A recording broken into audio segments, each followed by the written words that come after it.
Juma odoblari. Juma so'zi arabcha so'z bo'lib, jamlash degan ma'noni bildiradi.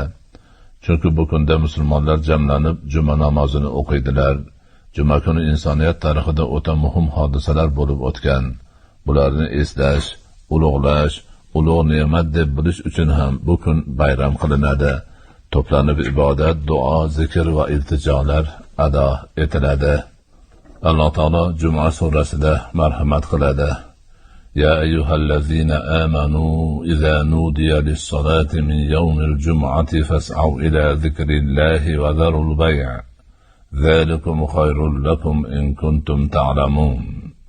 Ey iymon keltirganlar, juma kuni namozga nido qilinsa, Allohning zikriga shoshiling va savdoni qo'ying. Agar bilsangiz, ana shu o'zingiz uchun yaxshidir. Bu oyat-i karima juma namozi